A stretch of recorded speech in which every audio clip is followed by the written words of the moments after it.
वारी आरो दिलीप नार्जारिनि हेंथायै पस्क' आइननि सिङाव केस थिसनदों। नखरनि अजद आरो गजद थिसननायजों साब्रै फावगिरिफोरनि गेजेराव दासिम सानै दिलीप नार्जारि आरो दैदेन वारिखौ हमनो हाबाय पुलिसा।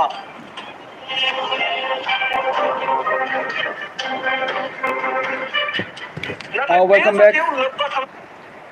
हेलो एसबी ब्लगनि नायगिरि नोंथांमोन, लाइभआव फैदो बयबो।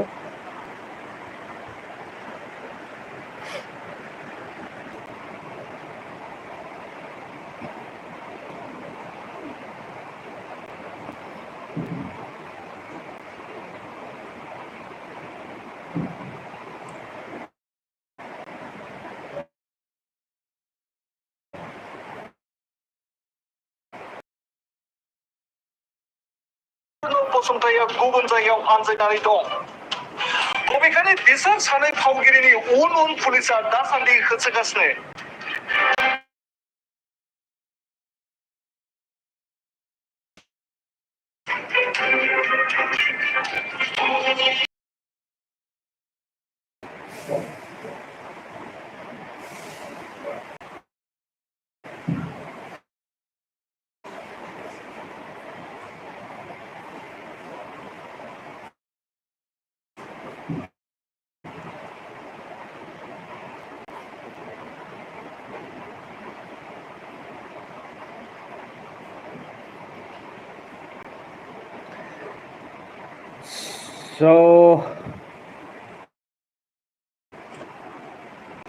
हेलो एसबी ब्लगआव बयखौबो खनसे लाइभ स्ट्रिमाव बरायबावनाय थाबाय। दिनै मोननै इम्पर्टेन्ट टपिकनि सायाव सावरायनो थांगासिनो दङ। बाजेट सेसन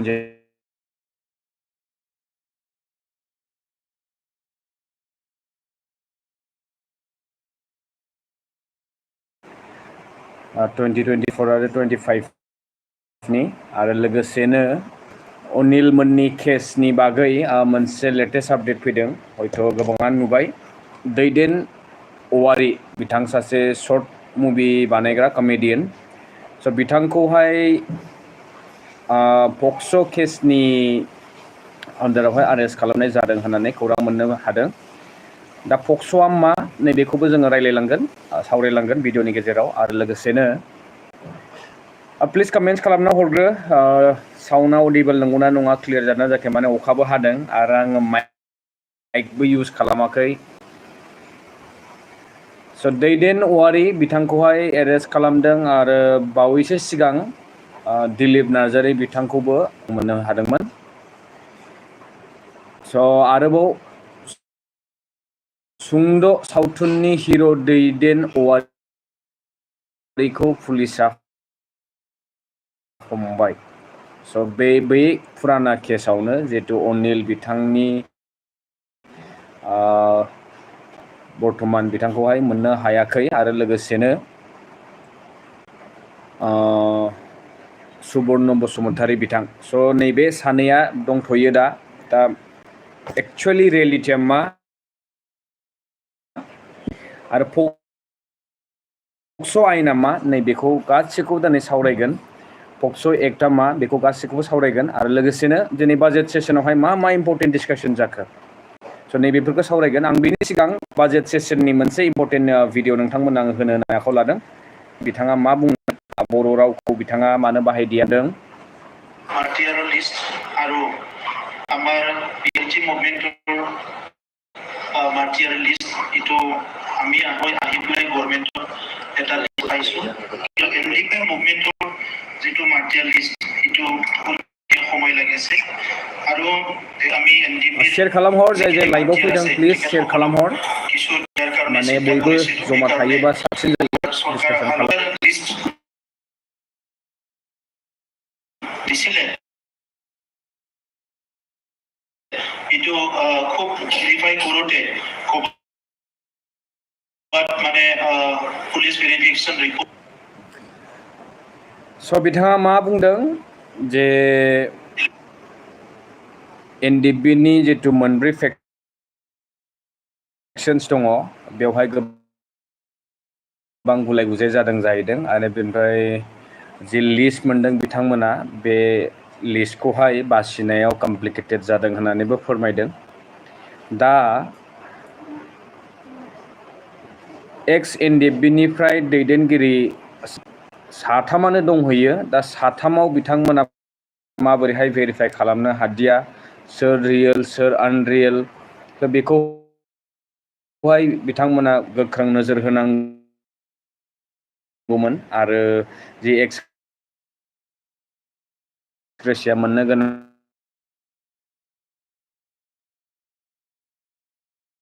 बेफोरखौ थाबैनो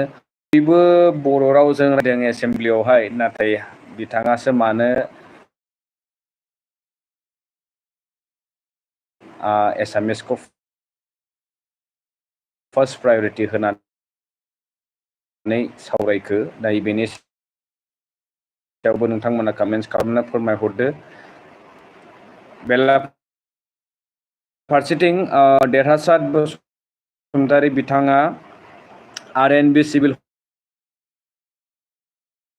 हस्पिटालखौ लानानैबो माखासे खौरां बिजोंनि गेजेरजों गावनि बाइट्सखौ होदों आरो बिथाङा फोरमायबावदों जे माखासे आरएनबि हस्पिटालनि डिपार्टमेन्टनि आरो बोरै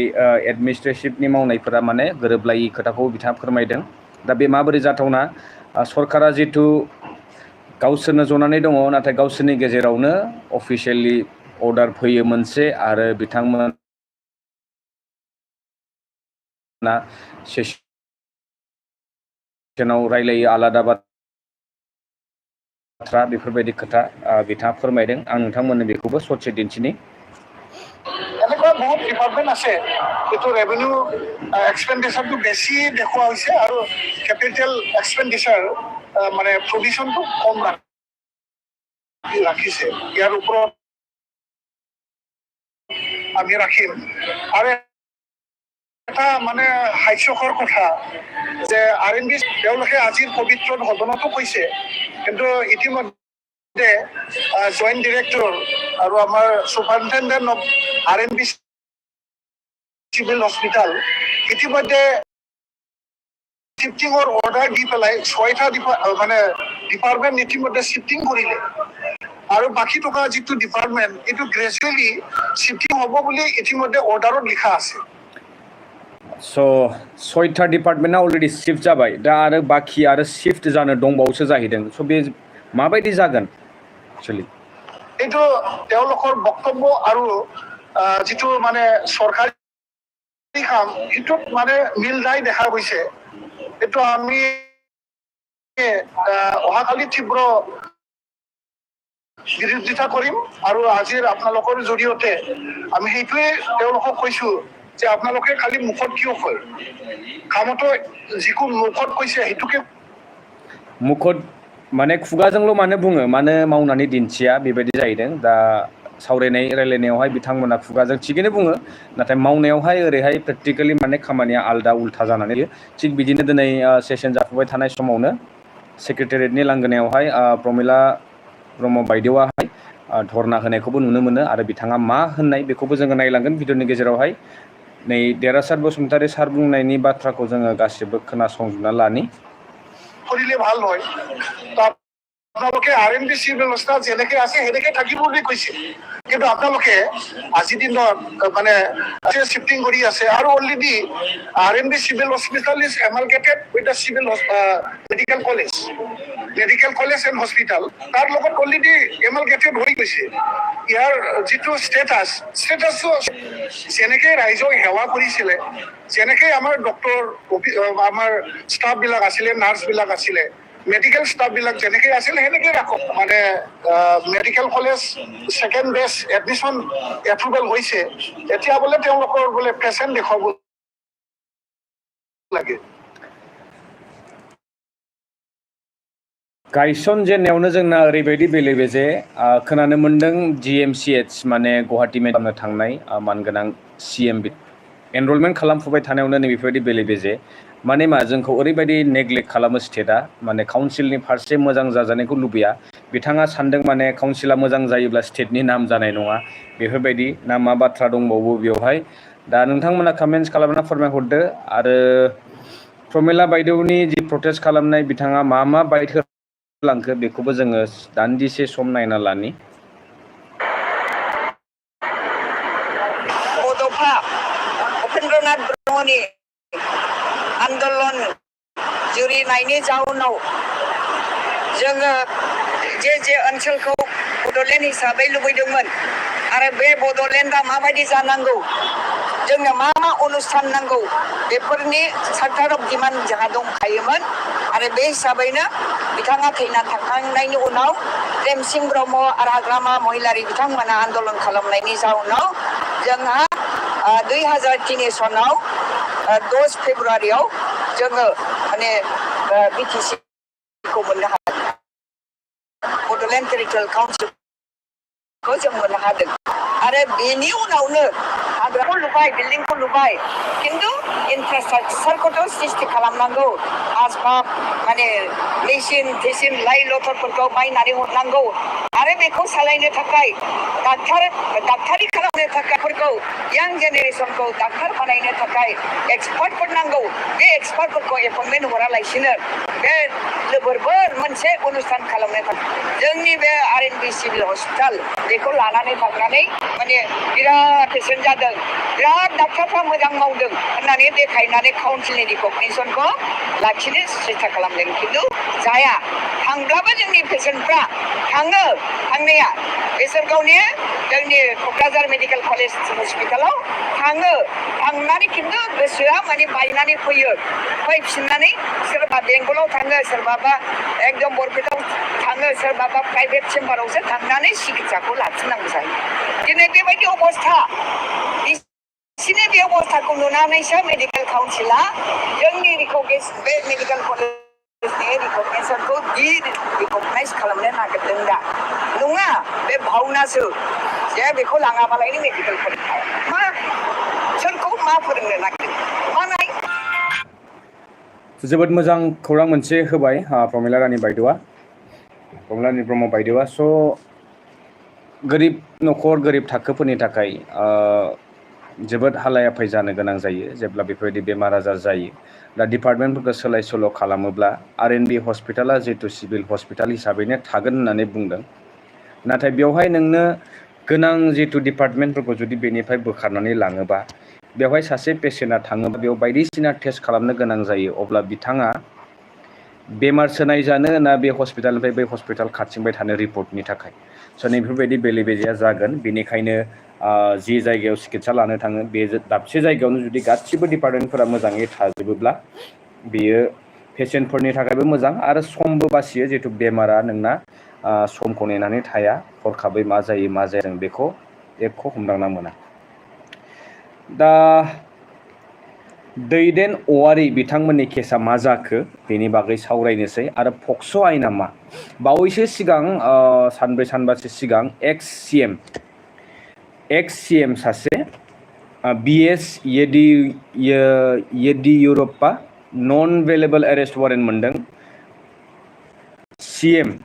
सासे एक्स सि एम सासेया बे पक्स' आयेनाव गोलैनानै दिनै नन भेलेबल वारेन्टखौ मोनदों स' दा जोंनि हारिनि गेजेराव ओरैबायदि माने बिथांमोना खोथाखौ बुजिनो नाजायाखै जे दिनैनि समावहाय आयेननि बेरेखा खामानि मावोब्ला माबायदि साजा आरो साजाया माबायदि बेखौ दिनै बयबो मिथिना लाखानाया गाहाम जाहाथे इयुनावहाय सोरबाफोर बेफोर सानदोंब्ला बिथांमोना दानिफ्रायनो सांग्रां जानाया गाहाम नोंथांमोन आङो मोनथिहोनो लुगैयो टाइम्स अफ इन्डियानि रिपर्ट मथे फर्मार Karnataka chief minister and BJP stalwart B.S. Yediyurappa on Thursday was issued a non-bailable arrest warrant under protection of children from sexual offences. So बे पक्स' आयेननि आन्दारावनो बिथाङा वारेन्ट इस्यु खालामजायो बेबो नन बेलेबल आरो 354A मोनसे सेक्सन लागायनो हायो सेक्सुअल हेरेसमेन्टनि थाखाय of the Indian penal code IPC. स' दा एक्स सि एम सासे BSY sexually assaulted my daughter. Yediyurappa was accused of sexually assaulting a 17-year-old girl. 17 बोसोरनि सासे गथ'सा हिन्जावसाखौहाय माने सेक्सुवेलि हेरेसमेन्ट खालामनायनि बा एसल्ट खालामनायनि दायावहाय बिथांनो एगेन्स्ट हिम आन्डार पक्स' एक्ट 2012 नि आयेननि मथे द कमप्लेन वाज लodged by a woman alleging that Yediyurappa assaulted her daughter in February 2024 बे बोसोरनिनो according to the complaint the incident occurred on February 2 when the woman took her daughter to Yediyurappa's residence seeking his help in a rape case involving the minor. So बेबायदि नायदो powerful व्यक्तिफोरानो बारग'वाखैबा जोंनि बै सानैसो फावखुंगुर बिथांमोना दा already मोनथिबाय सोर आरेस्ट जाखो दिनै आरो बावैसो सिगां सोर आरेस्ट जानायमोन आरो बे केसावहाय सोर इनभल्भमेन्ट दंबावो बिथांमोनाबो आरेस्ट जानायनि लामायावसो स' पक्स' आयेनखौ जोङो बुजिग्रोनांगोन एक्चुअलि मा स' पक्स'आ मा पक्स'आनो जाहैबाय protection of children from sexual offences act 2012 नैबे 2012 बे आयेनखौ लाबोनाय जादों आरो क्लासिक द कनसेन्टिं एज मेन्स 16 बोसोरसिमहालागै दा बे एरेस्ट जानाया आरो नैबे प्लेन खालामो अब्ला बे केसा जेब्ला रेजिस्टार जायो अब्ला बेखौ उथायनो हानायनि खुनु लामा गैखाया होनना फोरमायदों बेखौबो दिन्थिनो नोंथांमोननो मिनिमाम साजाया होनदों पक्स'निया 3 years इमप्रिजनमेन्ट बा बियो एक्सटेन्ड खालामनानै 5 yearsसिमबो थांनो हानाय आरो बे केस लायै केस सिरियाससिन बा सिरियाससिन बेवहाय रोखा फोरमायनाय दंखायो आरो बेबायदिनो एडिशनेलि जुदि जोङो नायबावोबा माखासे सेक्सन्स दङ बेयाव सेक्सन 4 आरो सेक्सन 6 नि मथेबा पक्स' act covered the offence of a rape where the punishments are severest माने बिराद गिख्रंथाव section 5 is aggravated form of rape titled as aggravated penetrative sexual assault under POCSO Act where the punishment includes death penalty for the offender. नि जुगनि आयेना जोबोद खारा आरो बेवहाय पावारफुल व्यक्तिफोरानो जुदि साधारन मानसिफोराथ' बेवहाय बारग'नायनि खुनु लामायानो गैखाया दा मा बुंबावनो बेनि सोमोन्दै सोरबाफोर जुदि मोजाङै मोनथिबावोब्ला नोंथांमोना कमेन्ट बक्सनि गेजेरजों फोरमायहरनो हागोन आङो जास्ट माने मोनसे रिफ्लेक्सन लाबोनो थाखाय मोनसे नोंथांमोननो मिथिहोनो पक्स'आ मा आं ब्रिफलि ओरैनो सर्टलि नोंथांमोननो लाइभनि गेजेरजों बेखिनिखौ फोरमायहरबाय आरो मैयाहाय अखा हानानै लाइटआ थांदोंमोन आं जितु न'आव गैया आङो दाबसे जायगायाव दंफैयो बेनिखायनो गोबां उसुबिदा जादों आसा खालामदों नोंथांमोना मैयानि भिडिअखौहाय गोबां खोमसिनि गेजेरजोंबाबो नायलांबाय बिनि थाखायनो साबायखर बावहरबाय आरो बिदिनो आं गेजेर गेजेर लाइभ लाबोबाय थागोन माने समा जोबोद खम आंखाल जानानै दं आंनि थाखाय एडजास्ट खालामनो हायाखै बिनि थाखायनो जिया एसे सम मोनो बेखौहाय आं लाइभआवहाय दिनै नुजादों आरो उनफोरावबो बिदि नुजाबाय थागोन दा बिटिसि बाजेट सेसननि 2024-25 आवहाय जोंहा मानगोनां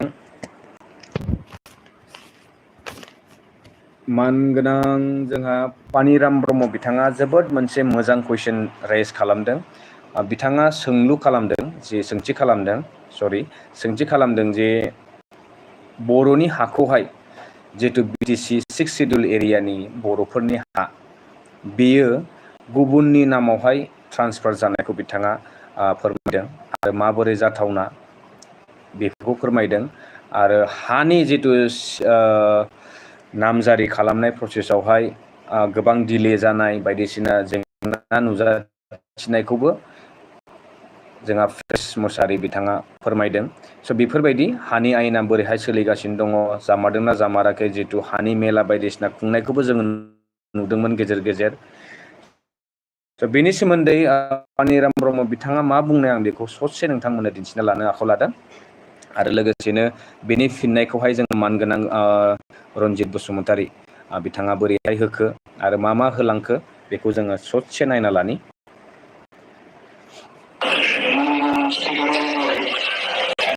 साउन्डआ बारा क्लियार नङा माने काउन्सिलनि जोंनि जितु लेजिस्लेटिभ एसेम्ब्लिनि माइकफोरा बारा थिग नङादां बेनिखायनो स्पष्ट फैयाखै जेन हक एडजास्ट खालामनानै मोजाङै खोनासङोब्ला बुजिनो हागोन साननि सिङाव बेबायदि मोनसे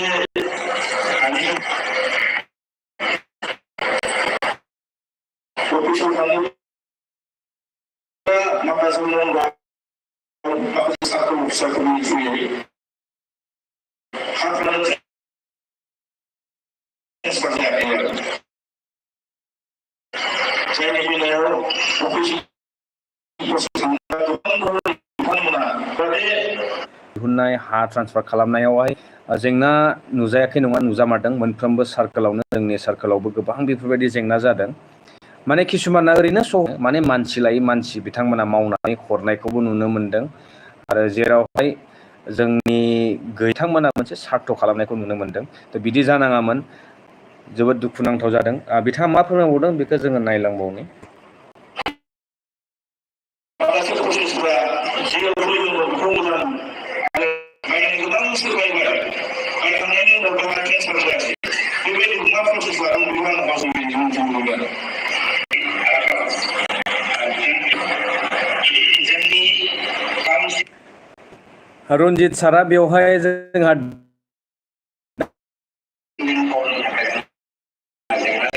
सुफुंनो हायाखै गुबुन मोनसे खारना जादों थांनाय 2023 मायथाइयाव सिटा नामजारिखौ जों उइथ्र खालामनाय लोगो जेरावहाय बर'फोरनि इन्डिया सिटा नामजारि होनाय मोनसे सोदोबा बाहायजायाखै 21st सेन्चुरियाव बे सिटा नामजारि खालामनानै आगु 17 बोसोरावहाय जोंनि हामसा फैनायनि सिगां सिटा नामजारिनि गेजेरजों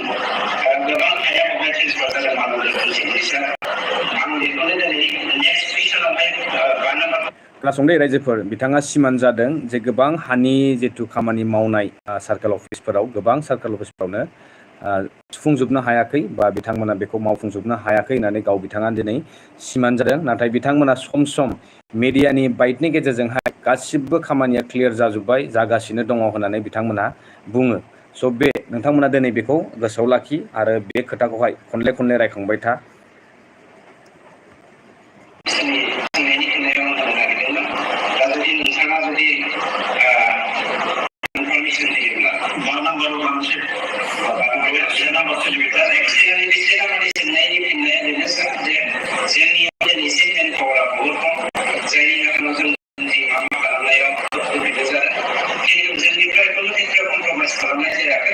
मेन पावारा जोबोद खमनो एमप्लयमेन्ट हो नङा होमबा रायजोफोर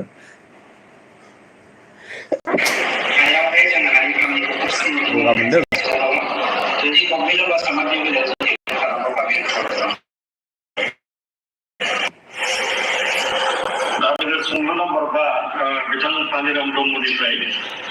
बे जोबोद इम्परटेन्ट पानिराम ब्रह्म बिथाङा जे सोंथि खालामनाय बेखौ नायना लानांगोन बयबो बिथाङा जोबोद मोजां मोनसे सोंथि खालामदों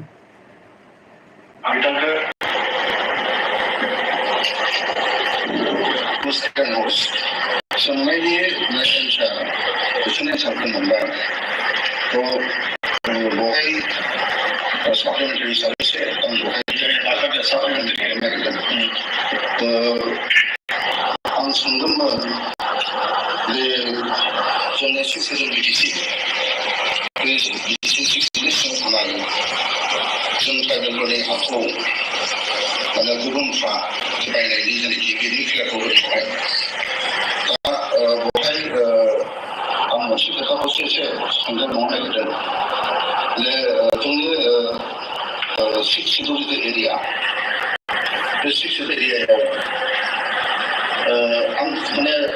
कुइसनजों लोगोसे माखासे डाटाफोर आं होनो हायाखैमोन स्पेसिफिक हालाव समस्थिनि माखासे जायगायाव जोंनि बर'फोरनि हायानो गुबुननि जाथिनि हायाव ट्रेन्सफार जादों बेबायदिखे बेखौ आं एसेबां इसेबां बेवहाय माने गोसोआव खालामनाय जायाखै आंनाव माखासे डिटेल्स थायाखै दङ बेखौ आङो हाउसनि गेजेरजों जाहाथे जोंहा मावफुंसारग्रा गारजेन बिथांमोना बेखौ सावरायनो हायो दा बेवहाय बर'फोरनि आखायाव बडि ट्रेन्सफार जादों बे लेखाया दङ आरो मोनसे आं बेवहाय बेजोंनो एसे सरजाबबावनो नागिरदों जे Assam Chairman and Resolution Resolution 1986 and BTC for 2003 number 2 हिसाबै जोंनि जेनाखि आर्बान एरियानि जेनाखि हाफोरनि जेनाखि एरिया माने 75% एरिया खालामनांगौ जादोंमोन गतिके बे हिसाबै ओरैहाय government under the resolution of 18 BTC yang itu management company. Kalau kita legislating as the sistem urusan itu kamu. So खोनाबाय लोगोफोर माबोरैहाय जानाय स' माबोरै बेबायदि जानो मोनखो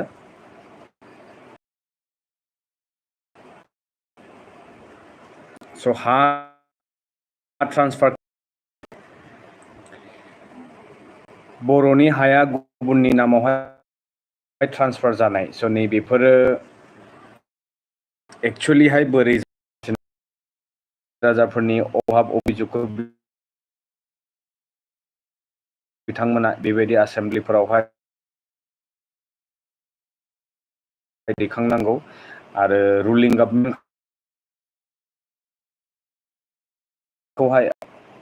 मावनो बाध्य खालामनानै होनांगौ दा सार्कोल अफिसफोरावहाय गोबां बेफोरबायदि हानि